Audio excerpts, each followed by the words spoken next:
मन मंदिरा गजर भक्तीचा।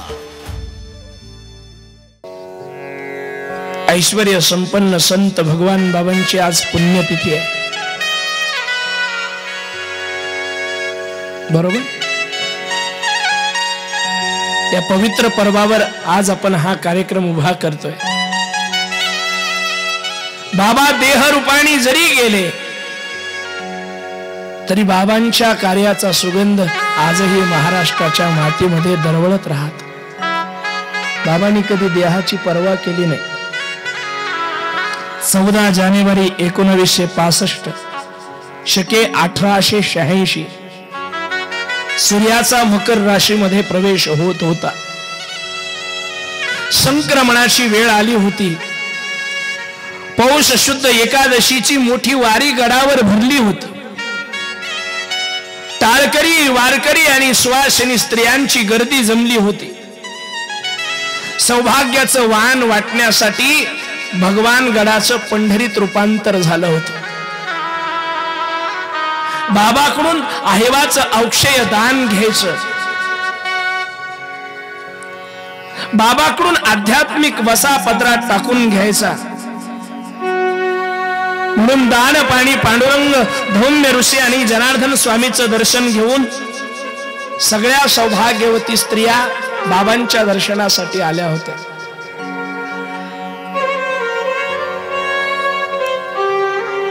संक्रांतीचा पुण्यकाळ दिवसभर होता।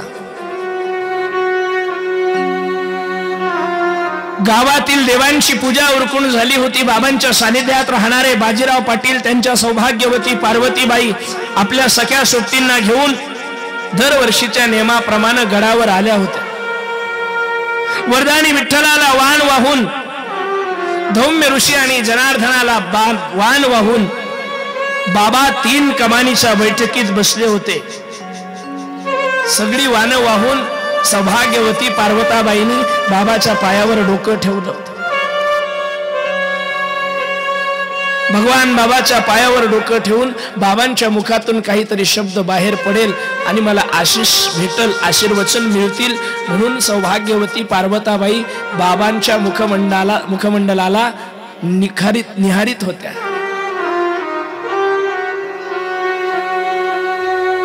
पण आज काहीतरी वेगळं घडत होतं। बाबांचा नेहमीप्रमाणे हसरा असलेला चेहरा आज शांत झाला होता।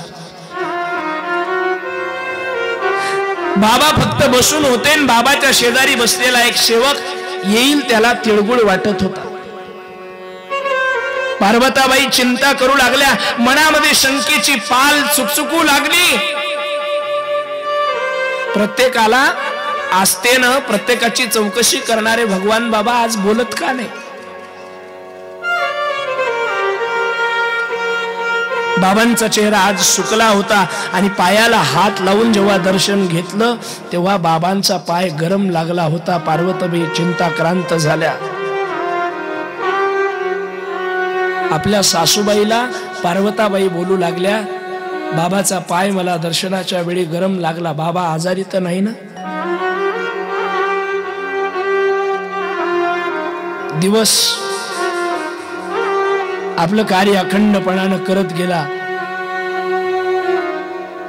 पण पुढच्या वेळेत बाबांना ताप भरली। बाबांच्या डोळ्याच्या कडा पिवळ्या पडल्या। बाबांना बैठकीच्या आतल्या खोलीमध्ये झोपवल्या गेलं। रात्रभर बाबांना झोप लागली नाही। हृदयाची धडधड वाढली, पोटऱ्यांना वेदना होऊ लागल्या। सकाळपासून बाबांनी आज जेवण घेतलेलं नाही, पोट कोरडी पडलेली आहेत, छातीत जळजळ होते, पोटामध्ये मळमळ व्हायला लागलेली आहे, अशक्तपणा आलेला आहे। दुसऱ्या दिवशी डॉक्टरांना बोलवण्यात आलं, भगवान बाबांची तपासणी केली। डॉक्टर बाबाची तपासणी करू लागले। बाबा डॉक्टरांना प्रतिसाद देत नव्हते। बाबांच्या डोक्यात फक्त एकच, भीमसिंग बाबांना बोलवा। बाबा अधूनमधून संकेत करायचे, महाराज आता गड तुम्हाला सांभाळावं लागणार आहे, पण भीमसिंग बाबा मुद्दामून बाबांना भेटायला टाळाटाळ करायचे। एवढ्या मोठ्या महात्म्याचा गादीचा अधिकार मी कसा पदरात टाकू?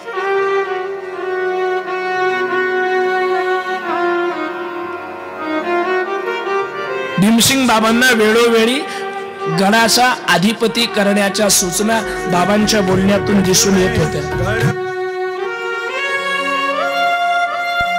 पौष वारी जवळ आलेली होती. बाबांनी वारीचा आग्रह त्या ठिकाणी बाबांचा नेहमी असायचा. सर्व भक्त भीमसिंग बाबाला जाऊन सांगू लागले की बाबांचं बोलावून आहे, तुम्ही गडावर या. भीमसिंग बाबा गडावर आले. भगवान गडावर चक्री कीर्तन झालं. भीमसिंग बाबांनी कीर्तन केलं. भगवान बाबांनी कीर्तन ऐकलं.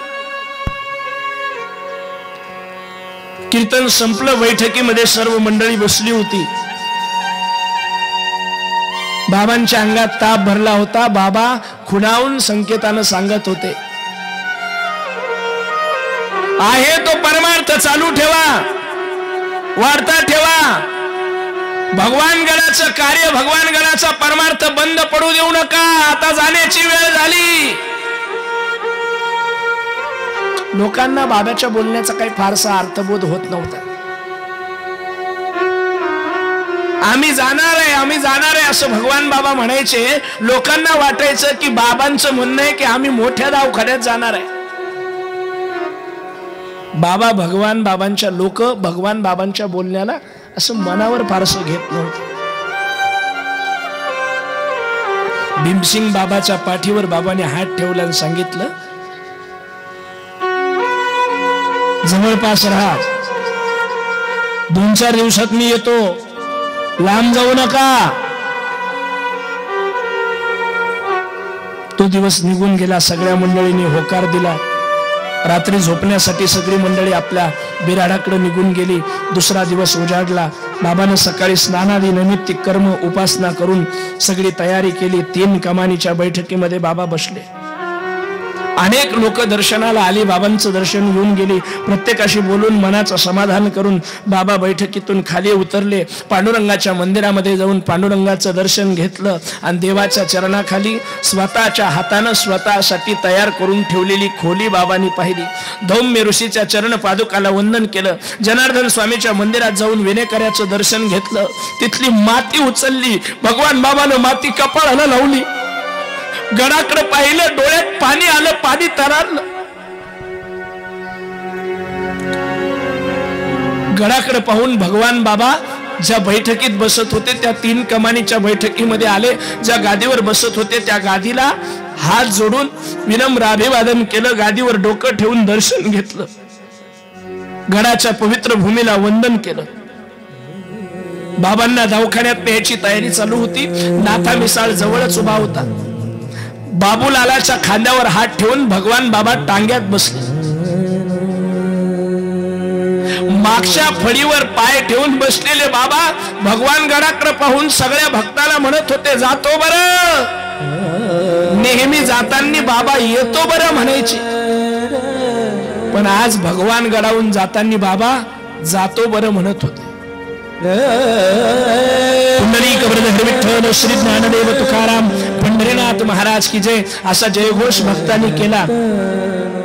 नाथा मिसाळ, भुजंगराव पाटील, कारभारी सोनवणे बाजीराव पाटील हे 4 जण बाबांच्या सोबत जायला निघाले. जाता जाता बाबा भीमसिंग महाराजांना पुन्हा पुन्हा म्हणू लागले, तुम्ही जास्त दूर जाऊ नका, तुमची गरज पडणार आहे. आता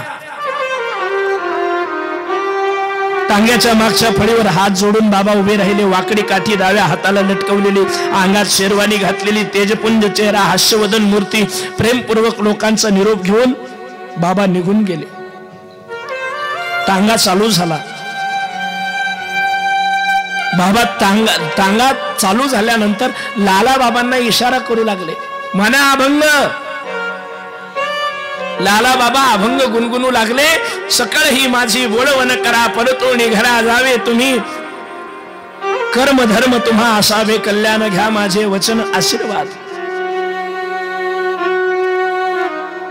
आज जाताना बाबा जातो बरं म्हटले. हा शब्द खरोखरच भगवान गडावरचा बाबांचा अखेरचा शब्द ठरणार हे लोकांच्या ध्यानीमनीही नव्हतं. बाबा निघाले. बाबांची प्रकृती थोडी अस्वस्थ झाली होती. दिनांक 15 जानेवारी 1965 वार गुरुवार. टांगा खरवंडीला आला. बाबा तांग्यातून उतरले, जीप तयारच होती. बाबा तांग्यातून उतरून जीप मध्ये बसले. आता भगवान बाबांना नगरच्या दवाखान्यामध्ये नेण्यात आलं. तज्ञ डॉक्टरांनी तपासण्या केल्या आणि मग डॉक्टरांच्या लक्षात आलं. डॉक्टरांनी सांगितलं फार उशीर झाला, बाबांना हार्ट अटॅकचा दुसरा झटका येऊन गेलेला, इथं उपचार करण्याची सोय नाही. बाबाला जर उपचारानं निदान करायचं असेल तर पुण्याला रुबी हॉल नावाचा सगळ्यात मोठा हृदयरोगावरचा प्रसिद्ध दवाखाना आहे. डॉक्टर ग्रँड नावाचे डॉक्टर त्या ठिकाणी आहेत, त्यांच्याकडे उपचार होऊ शकेल म्हणून नगरच्या डॉक्टरांनी बाबांना पुण्याला घेऊन जाण्याचा सल्ला दिला. बाबासोबत असलेल्या बाजीराव पाटलांनी त्या काळचे नामदार बाळासाहेब भारदे यांना दूरध्वनीवरून कल्पना दिली आणि सांगितलं की बाबाला रुबी हॉलला न्यावं लागतं. त्या काळचे मंत्री असलेले बाळासाहेब भारदे यांनी रुबी हॉल क्लिनिकला बाबांच्या भरती होण्याची व्यवस्था करून ठेवली. जीप नगरून निघाली, पुण्याच्या दिशेनं जीप आली. शिवाजीनगर पुणे अतिविशाल असलेल्या अत्याधुनिक साधन सामग्रीने युक्त असलेल्या दवाखान्यात बाबांना दाखल करण्यात आलं. बाबासोबत असणारी मंडळी चर्चा करू लागली, पाटील दवाखाना लय भारी आहे, आता आपले बाबा चांगले झालेच म्हणून समजा. नाथा मिसाळ आनंद व्यक्त करू लागला, आता बरं वाटलं बा, मोठ्या दवाखान्यात आलो आपण. डॉक्टर आले, डॉक्टरांनी बाबांना बघितलं. डॉक्टरांनी सांगितलं महाराजांच्या वेगवेगळ्या तपासण्या कराव्या लागतील, चिठ्ठी देतो, काउंटरवर पैसे भरा. बाबांसोबत आलेले पाटील बोलले, डॉक्टर साहेब टोपला भर पैसा लावतो, पैशाची चिंता नका करू, फक्त आमच्या बाबांना बरं करा. काय प्रेम असेल महाराज बाबांवर.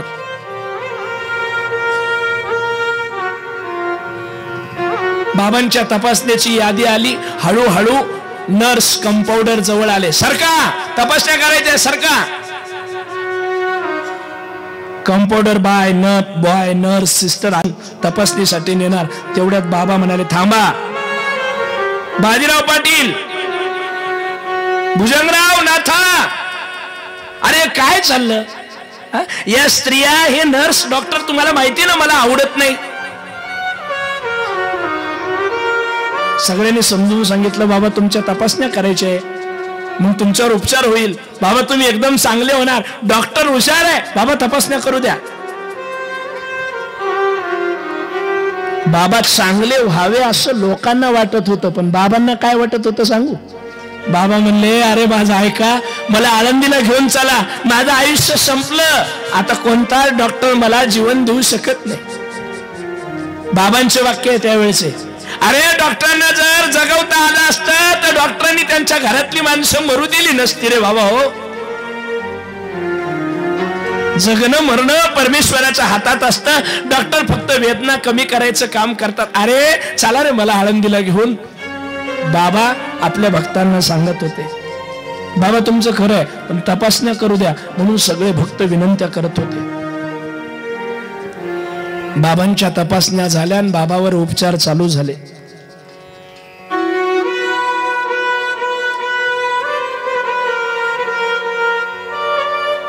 चांगल्या उत्तम व्यवस्थेमध्ये बाबांना ठेवण्यात आलं होतं. मुद्दामून बाबांच्या खोलीमध्ये भिंतीवर पांडुरंगाची आणि माऊलीची तस्बीर फोटो लावल्या गेला होता. खाली 4-5 ग्रंथ गुढाळून ठेवले होते. पश्चिममुखी त्या खोलीचा दरवाजा होता, त्याला मोठी खिडकी होती, काचेची तावदानं लावली होती, रंगीत पडदा वरती चढवला होता. खिडकीतून पलीकडे मुंबई पुणे महामार्ग दिसायचा. आतल्या बाजूला एक खिडकी होती, प्रशस्त असलेली ती खोली, आणि त्या खोलीमध्ये बाबांना उपचारासाठी ठेवलेलं. 15-20 मिनिटाला सिस्टर यायची, नर्स यायची, डॉक्टर यायचे. डॉक्टर ग्रँड नावाच्या डॉक्टरचा राऊंड व्हायचा. महाराष्ट्र मंत्रिमंडळातील अनेक काही मोठी मंडळी त्या ठिकाणी बाबांना येता जाता भेट देऊन जायची. बाबांच्या प्रकृतीची चाहूल त्या काळातले भारत सरकारचे संरक्षण मंत्री नामदार यशवंतरावजी चव्हाण यांना लागली. त्यांनी बाबांची आस्थेनं चौकशी फोनवरून केली.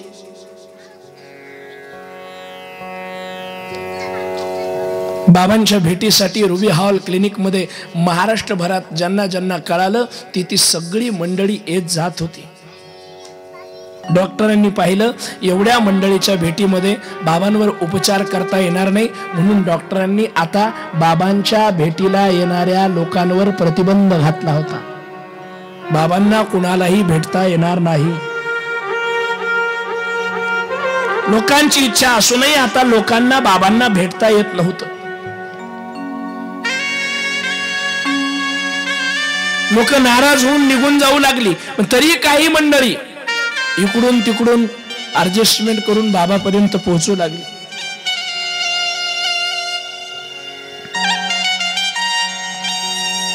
हळूहळू बाबांच्या प्रकृतीमध्ये सुधारणा होणं अपेक्षित होतं, पण तसं घडलं नाही. दिनांक 16-17 तारीख शुक्रवार आणि शनिवारचा दिवस, 2 दिवस आणि 3 रात्री डॉक्टर प्रयत्नाची पराकाष्ठा करत होते, परंतु बाबांच्या प्रकृतीत फरक पडत नव्हता. शुक्रवार सरला, शनिवार सरला, आता रविवारचा दिवस उजाडला होता. बाबांची प्रकृती अजूनच ढासळत चालली होती.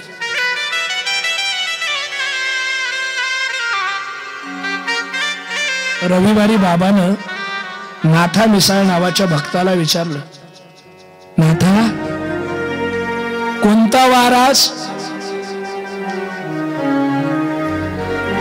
बाबा, रविवार. पौष पौर्णिमा ना? हो. ज्ञानेश्वरी मागून घ्या. बाबांनी नाथा मिसाळला वाचनासाठी ज्ञानेश्वरी मागण्याची आज्ञा दिली. नाथा मिसाळ आणि भुजंगराव पाटील मामासाहेबाच्या आश्रमात गेले. 2 ज्ञानेश्वरी ग्रंथ, उदबत्त्या, फुलं, गुलाल आणि बुक्का घेऊन रुबी हॉलच्या अतिदक्षता विभागामध्ये नाथा मिसाळनी बाबांच्या आज्ञेने ज्ञानेश्वरीचं पारायण चालू केलं. एक एक अध्याय वाचत असताना बाबा मग्न होऊ लागले. नाथा मिसाळ आणि भुजंगराव पाटील बारी बारीनं ज्ञानेश्वरी वाचून बाबांना सांगू लागले. दिनांक 18 जानेवारी 1965 ची रात्र हळूहळू पुढे सरकू लागली. पौष पौर्णिमेचा चंद्र पूर्ण भरामध्ये आला. ज्ञानेश्वरीचं पारायण चालू होतं. अण्णा 8वा अध्याय लागला. रात्र झाली होती. पौष पौर्णिमेचा चंद्र जणू काही चांदण्यांचा सडा शिंपत होता. बाबानं त्या रात्री नाथा मिसाळला विचारलं, नाथा, किती वाजले रे? बाबा, 12 वाजले. एवढ्या रात्री बाबा आपल्या अंथरुणावरून उठून खिडकीजवळ येऊन उभे राहिले. रात्र झाल्यामुळे रस्त्यावरची वाहतूक विरळ झाली होती. खिडकीतून आळंदी पंढरपूरचा पालखी मार्ग दिसत होता. दुधाचा सडा टाकल्यासारखी संपूर्ण सृष्टी चंद्राच्या प्रकाशानं पांढरी शुभ्र झाली होती. आकाशात टपोऱ्या चांदण्याप्रमाणे लुकलुकणारे तारे चमकू लागले होते. नाथा मिसाळ बोलू लागला, बाबा, नाथा, सावध राहा रे बाबा. हा, ज्ञानेश्वरी वाचनात खंड पडू देऊ नको. बाबा नाथा मिसाळला सुचवत होते. नाथा मिसाळला बाबांचं बोलणं कळतच नव्हतं. नाथा मिसाळ अर्थ न कळाल्यानं बाबाला म्हणायचे, बाबा, तुम्ही अशी उठबैस करू नका ना, तुमच्यावर उपचार चालू, तुम्ही बरे होणार ना बाबा, तुम्ही असं बोलू नका ना बाबा. बाबा नाथा मिसाळकडे हसू लागले आणि पडल्या पडल्या ज्ञानेश्वरीचं श्रवण करू लागले. नाथा मिसाळ ज्ञानेश्वरी वाचू लागले. ओवी आली, अध्याय क्रमांक 8, ओवी क्रमांक 98.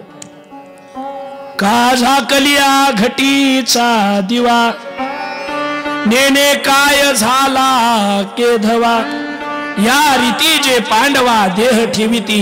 ओवी कानावर पडली. बाबा म्हणतात, नाथा, या ओवीचा अर्थ माहितीये ना बाबा? अरे, घटामध्ये ठेवलेला दिवा केव्हा काय झाला विजला हे कोणाला कळतं का? नाही ना, तसा आत्मारूपी दिवा शरीर रूपी घटात झाकून ठेवलेला असतो. नाथा, आत्मा कधी निघून जाईल सांगता येत नाही रे बाबा, लक्ष ठेव. अजूनही बाबांच्या बोलण्याचा अर्थबोध नाथा मिसळला होत नव्हता. बाबा डोळे बंद करून शांत बसले. नाथा एक एक ओवी वाचू लागले. थोड्या वेळानं बाबा नाथाला खुणवू लागले. नाथा, नाथा मोठ्यानं वाच, आता वेळ जवळ आली. आता मात्र नाथाच्या डोळ्यात पाणी आलं. बाबा, बाबा तुम्ही असं नका बोलू ना बाबा. बाबा तुम्ही बरे होता ना बाबा, असं नका बोलू ना बाबा तुम्ही. नाथा वाच रे बाबा, ज्ञानेश्वरी वाच. मन घट्ट करून नाथाने ज्ञानेश्वरी वाचण्याचा आवाज उंच केला. बाबांनी पुन्हा विचारलं, नाथा किती वाजले? नाथाने छातीवर दगड ठेवून सांगितलं, बाबा 1 वाजला 1. आता बाबाचं बोलणं उंगायला लागलं होतं. पौर्णिमेची उत्तर रात्र चालू झाली. नाथा, हो बाबा. नाथा ज्ञानेश्वरी वाचत होते आणि भगवान बाबा ज्ञानेश्वरी ऐकत होते. थोड्या वेळानं बाबानं परत नाथाला सांगितलं, नाथा तुझे होठ हालताना दिसतात पण ऐकू येत नाही रे बाबा. आता ज्ञानेश्वरी आनंद माझ्या छातीवर ठेव. नाथा मिसळला करून चुकलं की भगवान बाबा नावाची माऊली आता आपला निरोप घेणार आहे. नाथाने ज्ञानेश्वरी उचलून भगवान बाबांच्या छातीवर ठेवली. ज्ञानेश्वरी उघडून बाबांनी छातीला लावली. मनोभावे ज्ञानदेवीला प्रणाम केला. एक दीर्घ श्वास घेतला. धनुभा, धनुभा, धनुभा असा त्रिवार उच्चार करून भगवान बाबांनी डोळे घट्ट मिटले.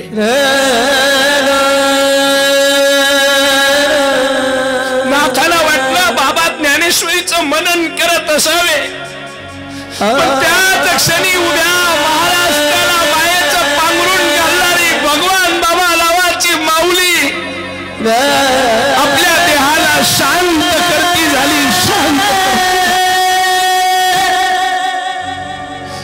आरोपाच्या ज्योतीमध्ये आपला आत्मा विलीन करून भगवान बाबा नावाची माऊली निवांत झाली. वैकुंठाचा मार्ग क्रमण करत भगवान बाबांनी आपला श्वास थांबवला.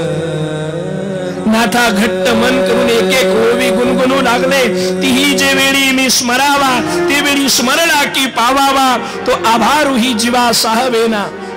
ते ऋणत्वे पण देखून अंगी, मी आपुल्याची उत्तीर्णत्वा लागी. भक्ताची तनु त्यागी परिचर्या करी. बाबांचा देहत्याग झाला. बाबांचा हुंकार बंद पडला होता. बाबा काही बोलत नाही, काही विचारत नाही, हे नाथांच्या लक्षात आलं. आणि नाथांनी त्या गादीवर जाऊन भगवान बाबाच्या शरीराला स्पर्श केला. श्वासोश्वास पाहिला, पण काही असं जाणवत नव्हतं. जवळच्या माणसाला जाग केलं. डॉक्टरला बोलवलं. डॉक्टर आले. डॉक्टर ग्रँडनी तपासणी केली. 3 वाजले होते. डॉक्टरनी बाबाच्या अंगाला हात लावला. डॉक्टरनी सांगितलं, माफ करा, बाबा गेले. ओ बाबा गेले. बाजीराव पाटील, भुजंगराव पाटील नाथाचे समजूत घालू लागले. दुःखाचा डोंगर पसरल्याची जाणीव सगळ्यांना झाली. दवाखान्याच्या आजूबाजूला एकच आक्रंदन. सर्वजण आक्रोश करू लागले. कितीही दुःख आणि शोक केला तरी बाबांच्या जाण्यानं जी हानी झाली होती ती कधीही भरून निघणारी नव्हती. आणि पुढच्या काळामध्ये सगळ्यांनी मिळून विचार केला की आता पुढची तयारी पटकन करावी लागेल. आळंदीच्या संत साधू आणि महंताला जर कळालं की बाबाचं निर्वाण झालं तर ते बाबांना याच ठिकाणी समाधी देतील. आणि भगवान गडावर बाबांनी स्वतःची व्यवस्था स्वतःच्या हाताने करून ठेवली. आणि मग पुढच्या काळात बाबांना भगवान गडावर आणून समाधी देण्यात आली. उभ्या विश्वाला, महाराष्ट्राला भक्तिरसामध्ये न्हाऊ घालणारा, आनंदाची अभूतपूर्ण देणगी ओपणारा, दुःखी, दलित, दीन आणि शोषित सर्व समाजाचा करुणावान असलेले एक महात्मे म्हणून ज्यांची ओळख होती, असे भगवान बाबा यांचं निर्वाण झालं. आणि बाबाला पुढच्या काळात समाधी देण्यात आली. पण बाबा देहरूपाने गेले, परंतु बाबांच्या निर्वाणाचा उत्सव झाला. आपल्या शरीराची माती होते, पण संतांच्या शरीराचं चंदन होत असतं. आज पुण्यतिथीच्या रूपानं हा सप्ताह उभा राहिला. आज ही रामकथा उभी राहिली का? भगवान बाबाची पुण्यतिथी आपण म्हणतो. महाराज संत शरीरावर कधी प्रेम करत नाही, म्हणून तर रक्तातून तुळशी उगवतात. संत शरीरावर कधी प्रेम करत नाही, म्हणून तर त्या देहाची समाधी होते. संत प्रेम करतात त्या भगवंतावर. ज्यांना ज्यांना आपल्या देहाचा चंदन करायचा असेल, त्यांनी देहाच्या आस्थेचा त्याग करा. भगवान शंकराला देहाबद्दल अजिबात आस्था नाही. अंगाला भगवान शंकरांनी भस्म लावलं, कानामध्ये विंचू, पायामध्ये साप, बसायला बैल. आता भगवान शंकराला हिमालयाकडे जायचं, पण अडचण अशी झाली, नवरदेव निघाला की वराड सोबत पाहिजे. भगवान ब्रह्मदेव आणि विष्णुदेव आले लांडगे म्हणून, पण त्यांनी विचार केला, आपण जर महादेवासोबत लांडगे म्हणून गेलो तर मेळ बसत नाही, कारण नवरदेवाचा मेकअपच फार विद्रूप आहे. त्यांनी नवरदेवाची साथ सोडली. भगवान शंकर बैलावर बसले आणि गण जायला निघाले. शिवगणाने सांगितलं, मालिक. बोले क्या? ये ब्याह के लिए जाना है, लेकिन लोग जरा भीड़ कम लग रही है, साथ में कोई नहीं है और लोग बुलाने चाहिए. नवरदेव निघाला, पण गर्दी पाहिजे भाऊ. म्हणजे हवा होती, वातावरण होतं आपल्या भाषेत. मग आपण एकटेच निघालो, नवरदेवाची हवा करायला गर्दी कुठून? महादेव म्हणले, चिंता करू नका रे, जा बरं प्रत्येक गावाच्या स्मशानामध्ये जाऊन आपल्या भाऊकीला बोलवा. म्हणजे भूतावळ, खेतावळ हे सगळे मेल्यानंतर माझे सोयरे होतात. प्रत्येक गावाच्या स्मशानभूमीमध्ये जाऊन भूतावळांना निमंत्रण दिलं की मालकाचं लग्न लागतंय कंडारीला, चला. गावागावातली सगळी भूतावळ जमा झाली. त्यांचं वर्णन रामायणामध्ये असं केलेलं आहे, कोण कही न विपुल मुख काहू, बिन पद का को बहुपद बाहू, विपुल नयन कोई नयन बिहीना, रिष्ट पुष्ट को अतित नखीना. काही विना मुखाचे म्हणजे विना मस्तकाचे, काही हजार मस्तकाचे, काही विना पायाचे, काही हजार पायाचे, काही डोळ्याच्या विना आणि काही अनेक डोळ्याचे, काही धष्टपुष्ट, काही सुरकुते, काही नुसतच कमड्या, असे भूतावळ येऊन कैलास पर्वतावर स्थिर झाले. भगवान विष्णुदेव आणि ब्रह्मदेव आले आणि भगवान विष्णू ब्रह्मदेवाला म्हणतात, ब्रह्मदेवा आता बसलंय बजेट, जसं दुलह तसं बनी बराता, जसा नवरदेव तसे वराडी. चला. गण म्हणले, असं कसं झाला? असं मुक्क मुक्क गेल्यावर नवरदेव आला हे कसं कळेल? मग नाचत चला. मग महादेवाच्या लग्नाच्या वरातीत बैलावर बसलेला नवरदेव आणि भूतावळ नाचायला लागले. अण्णा नवरदेवाच्या पुढे नाचायला लागले भूत. तेव्हापासून नवरदेवाच्या पुढे भूताची नाचाची पद्धत चालू झाली. काय?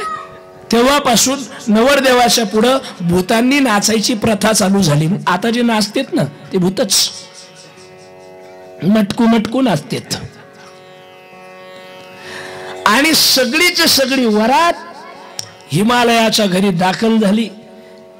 हिमालय क्षेत्रामध्ये अतिशय द्विधा अवस्था सगळ्यांच्या मनामध्ये पसरली, संभ्रम पसरला. की आपल्या गावामध्ये नगरामध्ये वरात आली का यमराजाची प्रेतराजाची सेना आली. आता वेळ नसल्यामुळे पटकन पुढे चालू, कारण आज पुण्यतिथी होती. बाबांचं चरित्र या पुण्यतिथीच्या पर्वावर सांगणं गरजेचं होतं. इकडचा वेळ आपण थोडा तिकडं दिला.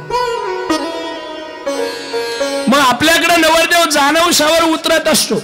जानवसा ते बिगर पत्राचं टीन, स्मशानभूमीचे पत्र, उडून गेलेलं शेड, महादेवाचा मुक्काम तिथं. आपल्याकडे नवरदेवाला शेवयाचं ताट पाठवते. करवली जात असते, जाते ना तुमच्याकडे करवली कळते का तुम्हाला? नवरी सोबत जी असती तिचं नाव करवली. काहीच काम नाही, फक्त शेवया आणती. शेवया आणायच्या आणि उरल्या वेळेत नखपालिशच्या बाटल्या मेहंदीचे कोण चोराची. नवरीची कलवरी. नवरदेवासोबत असतो लांडगा, त्याची लय मजा.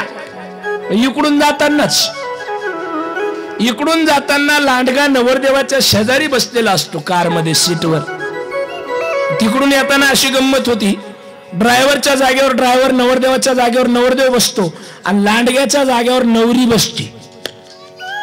मग ते लांडगा खिडकीतून येतं, काचातून, आणि नवरदेवाला म्हणता, ए साम्या, ए मी कुठे बसू रे? त्याला म्हणतो, तुला कळत नाही का आता?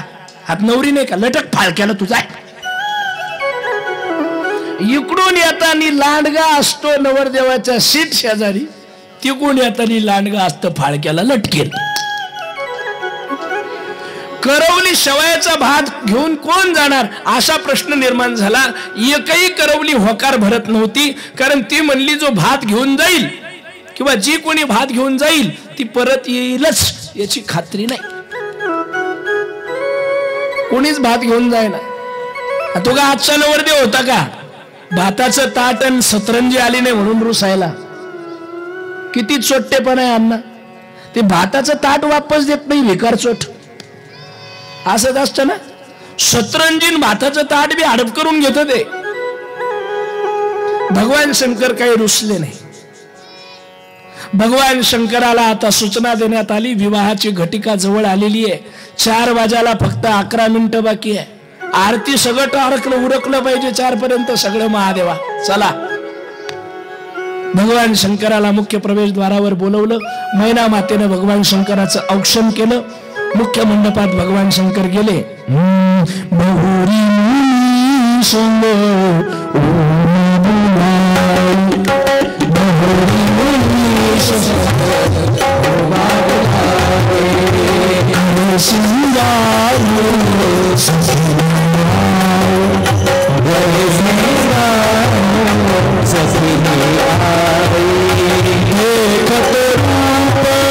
सकल सुर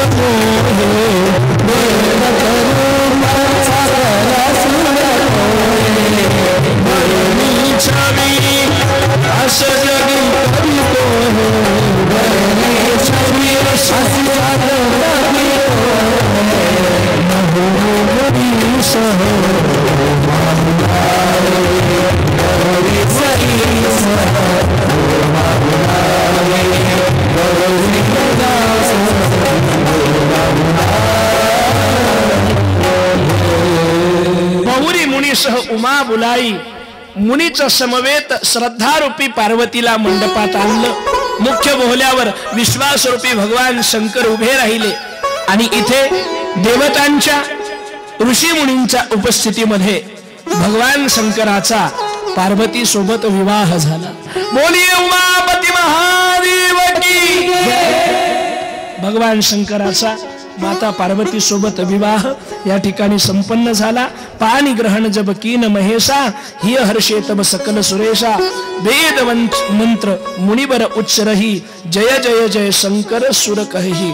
सर्व ऋषी मुनींनी वेद मंत्राचा उद्घोष केला. भगवान शंकराचा विवाह संपन्न झाला. माता मैनेनं सर्व प्रकारचे यथोपचार आणि पूजाविधी संपन्न करून पार्वतीला भगवान शंकराच्या समवेत निरोप दिला. इथे मैना मातेनं पार्वतीला नारी धर्म शिकवला. करे हो सदा शंकर पद पूजा नारी धर्म पतिदेवन दुजा. बचन कहत लोचन भरे भारी, बहुलीला येऊर लीन कुमारी. हे पार्वती, तुझ्या जीवनामध्ये तुझा सर्वात मोठा देव कोणता असेल तर तो तुझा पती आहे, अशी शिकवण मैना मातेनं आपल्या मुलीला दिली. ही शिकवण प्रत्येक मुलीनं लग्नामध्ये आपल्या आईला द्यावी, अशीच अपेक्षा करून आजच्या या कथारूपी पुष्पाला भगवंताच्या चरणी समर्पित करूया आणि विराम देऊया. बोले उमापती महादेव की जय. पवनसुत हनुमान की जय. भगवंताच्या विवाहानिशी आजच्या कथेला या ठिकाणी विराम. आजचा विवाह अगस्त्य ऋषींच्या आश्रमामध्ये भगवान शंकर माता सतींच्या माध्यमातून कथा श्रवण करत असताना माता सतींनी अर्धवट कथा ऐकल्याने भगवंताच्या चरित्रावर थोडासा संशय आला. त्या संशयातून भगवान शंकराने सतीचा त्याग केला आणि त्या त्यागातून माता सतीला स्वतःचा देह अग्नीमध्ये समर्पित करून घ्यावा लागला. पुढच्या काळामध्ये सती मरत हरिसन वरु मागा, जन्म जन्म रति शिव पद अनुरागा. मैं मरू भी तो अभी मरू, भगवान शिव का नाम लेकर मरू. और मैं जब जन्म लूं तो भगवान शिव के लिए ही लूं. इसी भावना के साथ सती ने जब अपना देह त्यागा तो अगला जन्म पर्वतराज हिमालय के घर पर पार्वती के रूप से मिला. यह कथा कल हमने श्रवण की. नारदानी भविष्यवाणी केली आणि नारदानी केलेल्या भविष्यवाणीच्या माध्यमातून भगवान शंकर जर माझे पती होत असतील तर त्यांच्या वाचुनी आणून येणे हा भाव अंतःकरणामध्ये दृढ धरून माता पार्वतीने तपश्चर्या केली. तारकासुराच्या विध्वंसा करता वधा करता देवतांनी भगवान शंकराची समाधी भंग केली आणि भगवान शंकरानं विवाह करावा अशा प्रकारचा प्रस्ताव भगवान शंकराच्या पुढे ठेवला. जगाच्या कल्याणा संतांच्या विभूती या न्यायाप्रमाणे भगवान शंकराने विवाह प्रस्तावाला होकार दिला आणि भगवान शंकराचा विवाह पर्वतराज हिमालयाच्या कन्येसोबत संपन्न झाला. वेद मंत्र मुनिवर उच्च रही, जय जय जय शिव शंकर कहेही. भगवान शंकराचा विवाह संपन्न झाला. माता सुनयनेनं आपल्या कन्येला विदा केलं. मुलीची पाठवण झाली. माता पार्वती भगवान शंकरासोबत विवाहबद्ध होऊन कैलासाच्या प्रावर्ण शिखरावर स्थित झाल्या. कई दिन बीते, माता पार्वती और भगवान शंकर के माध्यम से पुत्र का जन्म हुआ. नाम था कार्तिकेय. आणि कार्तिकेयचा जन्म ज्या उद्देशात्मक भावनेने होता, कार्तिकेयाने तो उद्देश पूर्ण केला. तारकासुराचा वध केला. मानस की चौपाई लिख पड़ती है, तब जन्मे हुसट बदन कुमारा, तारक असुर समर जिहि मारा. रणांगणामध्ये तारकासुराचा वध हा कार्तिकेयाच्या माध्यमातून झाला. देवतांचा हेतू सफल झाला. सगळ्या देवतांनी भगवान शंकराची स्तुती केली. यज्ञवल्क म्हणतात, भारद्वाजजी आता मात्र एक दिवस सकाळची वेळ होती. भगवान शिव ध्यानस्थ होते. माता पार्वती भगवंताच्या चरणाची सेवा करत होत्या. हा, माता पार्वती भगवंताच्या चरणाची सेवा करत होत्या हे मात्र विशेष आहे. आजकल की पार्वती माता करती या नहीं करती वो भाग अलग है. पतिव्रतेचा नेम धर्म घ्या तुम्ही ऐकून, आपुल्या पतीला नित्य मानिती देवाप्रमाण.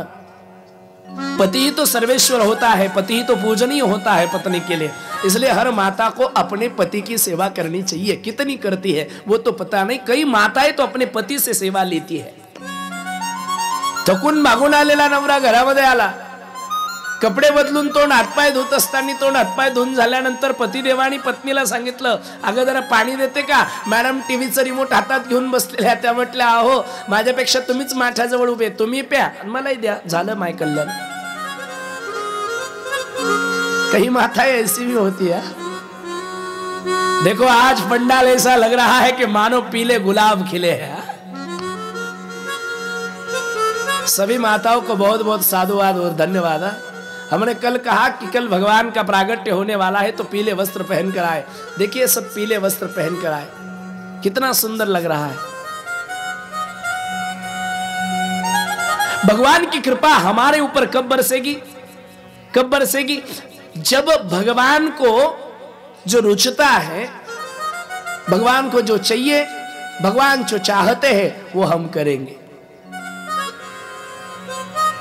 आपका पिता आपकी हर कामना को पूर्ण कब करेगा या फिर कब करेंगे? जब आप पिता जैसे चाहते हैं वैसे जियोगे। तो हमारे भगवान जैसे चाहते हैं, हम अगर वैसे रहेंगे तो ठाकुर की कृपा बरसने में देर नहीं लगेगी। बोलो श्यावर रामचंद्र भगवान की जय। हाथ न उठाने वाली मैया को बहुत बहुत धन्यवाद। भगवान तेरा भला करे मैया। जो ऊपर हाथ नहीं उठाएंगे ना, भगवान भव नदी से उनको पार नहीं लगाएगा। जो ऊपर हाथ उठाकर भगवान को आवाज देंगे, उनकी नैया बेड़ा पार रह जाएगी। बोलो बाके बिहारी लाल की जय। बोलो ठाकुर जी महाराज की जय।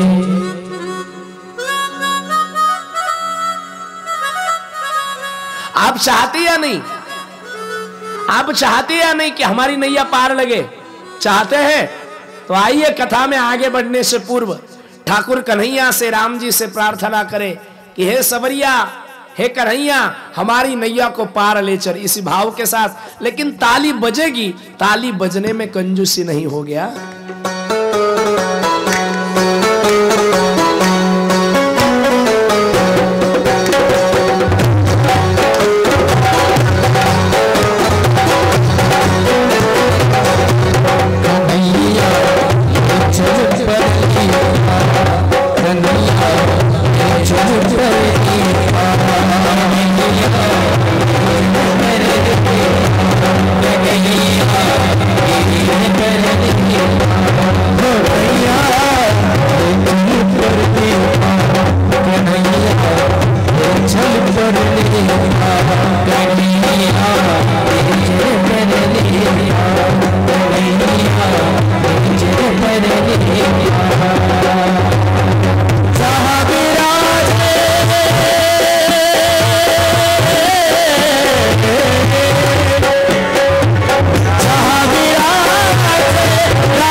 11 कीर्तन संपलं की कीर्तन संपल्याबरोबर जागराचं भजन चालू होतं सकाळी 4 पर्यंत. 4 ते 6 काकडा होतो. काकडा संपला की विष्णू सहस्रनाम, 7 ते 10 ज्ञानेश्वरी पारायण. पारायण संपलं की गाथा भजन होतं. गाथा भजन संपलं की रामकथा चालू होती. रामकथा संपली की ज्ञानेश्वरी प्रवचन. प्रवचन संपलं की हरिपाठ आणि हरिपाठ संपलं की कीर्तन. 7 दिवसापर्यंत हे सत्र अखंड चालू असतं. त्याला म्हणतात अखंड हरिनाम. 11 पर्यंत कीर्तन संपली. 11ला लोक घरी गेली की बिचारा विण्यावाला एकटाच. नंतर त्याला कोणी सोबती नसतं. नाही आम्ही ते अखंड करू शकत, पण रामकथेला तरी अखंड करावं. आप कहो तो मैं 12 बजे से 6 बजे तक आपको कथा सुनाऊंगा, लेकिन अखंड खंड नाही. सुट्टी न देण्याचं पहिलं कारण असं आहे की कथा सुरू झाल्यानंतर नेमका जेव्हा कथेचा रस आम्हाला उपभोगायला भेटतो तेव्हा सुट्टीची वेळ होते. सुट्टी दिली की लोक घरी जातात. पुन्हा कथा चालू करून कथा अर्धा तास पुढं जाईपर्यंत लोक हळूहळू हळूहळू येत राहतात. आणि पुन्हा कथेत जेव्हा आनंदाची वेळ येते तेव्हा कथा सोडून द्यावी लागते. म्हणून अखंड. ज्यांना काही त्रास असेल फार, त्यांनी अगदी हळू अलगद सशाच्या पावलांनी उठून जायचं आणि उठून येऊन बसायचं. मला काही अडचण नाही. फक्त ज्यांना त्रास आहेत त्यांनी आपल्या जाण्याने कुणाला डिस्टर्ब होणार नाही याची काळजी घ्यायची. माता भवानी भगवान शंकराची सेवा करत होत्या आणि एक दिवस भवानीने भगवान शंकराला प्रश्न विचारला. बाबा, पूर्वजन्माच्या काही आठवणी आहेत. पूर्व काल में जब हम अगस्ती ऋषि के आश्रम से हरिचरित की कथा सुनकर आ रहे थे तो बीच में राम जी मिले और मैंने नाहक कुछ कारण न होते हुए भी भगवान के चरित्र पर शंका ली, तो मुझे देह त्याग करना पड़ा. बाबा, उसका एकमात्र कारण था कि मैंने कथा अधूरी सुनी. सावधान, कथा सुननी हो तो पूरी सुनी, अधूरी मत सुनी. अधूरी कथा सुनना ठीक नहीं होता है. तो बाबा, पिछली बार जो अपूर्ण रह गया था ये बार मैं पूर्ण करना चाहती हूं, वो पूर्ण करा दीजिए. इस शब्द का भाव था कि हमें पूरी कथा सुनाइए. भगवान शंकर ने अब पार्वती के मन में जो श्रद्धा थी उस श्रद्धा को देखा और भगवान शंकर कथा कहने लगे. श्रद्धा ना हो